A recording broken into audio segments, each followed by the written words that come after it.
എന്താണ് Hema committee report? മലയാള cinema ലോകത്തെ പിടിച്ചുലയ്ക്കാൻ മാത്രം എന്തെങ്കിലും ആ റിപ്പോർട്ടിൽ ഉണ്ടോ? അതാണ് ഈ വീഡിയോയിൽ ഞാൻ പങ്കുവെക്കുന്നത്.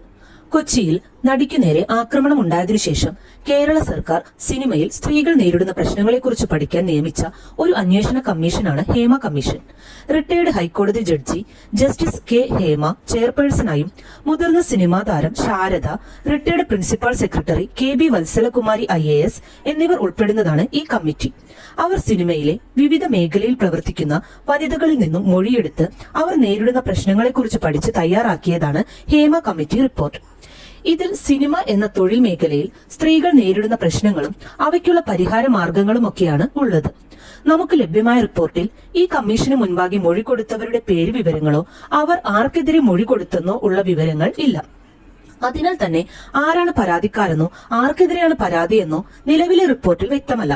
വായിക്കുന്നവർക്ക് ചിലപ്പോൾ ചില മുൻകാല സംഭവങ്ങളുമായി ബന്ധപ്പെട്ട് കൂട്ടി വായിച്ച് ഇന്ന ആളാകാം എന്ന് ഊഹിക്കാം, അത്രമാത്രം. ഇനി എന്തെല്ലാം വിഷയങ്ങളാണ് ഈ കമ്മിറ്റിക്ക് മുന്നിൽ വെളിവായതെന്ന് നോക്കാം. മലയാള സിനിമാ ലോകത്തെ പിടിച്ചുകുലുക്കുന്ന ഞെട്ടിക്കുന്ന കാര്യങ്ങളുണ്ടോ? ഇല്ല എന്ന് പറയാം. ഷോക്കിംഗ് ആയ ഒന്നും ഇതിലില്ല. കാലാകാലങ്ങളായി പൊതുസമൂഹത്തിനറിയാവുന്ന പരസ്യമായ രഹസ്യങ്ങൾ ഒന്നുകൂടി അടിവരയിട്ട് ഉറപ്പിച്ചു എന്ന് മാത്രം. ടോയ്ലറ്റ് സൗകര്യമില്ല, വസ്ത്രം മാറാൻ സേഫായ ഇടമില്ല, രാത്രിയിൽ നടികളുടെ റൂമിന്റെ വാതിലിൽ മുട്ടൽ, വഴങ്ങിക്കൊടുക്കാനുള്ള ഭീഷണി, അഡ്ജസ്റ്റ്മെന്റ്, കോംപ്രമൈസ് എന്നിവ ചെയ്യണം എന്നാവശ്യപ്പെടൽ, അനുസരിച്ചില്ലെങ്കിൽ സിനിമയിൽ നിന്നും ബാൻ ചെയ്യൽ, സിനിമയിലെ ലഹരി ഉപയോഗം, പവർ ഗ്രൂപ്പ്, പരാതി കൊടുക്കാൻ പറ്റാത്ത അവസ്ഥ, ശമ്പളത്തിലെ വിവേചനം, ഇങ്ങനെ പോകുന്നു ഈ കമ്മിറ്റിക്ക് മുൻപിലെ പരാതികൾ.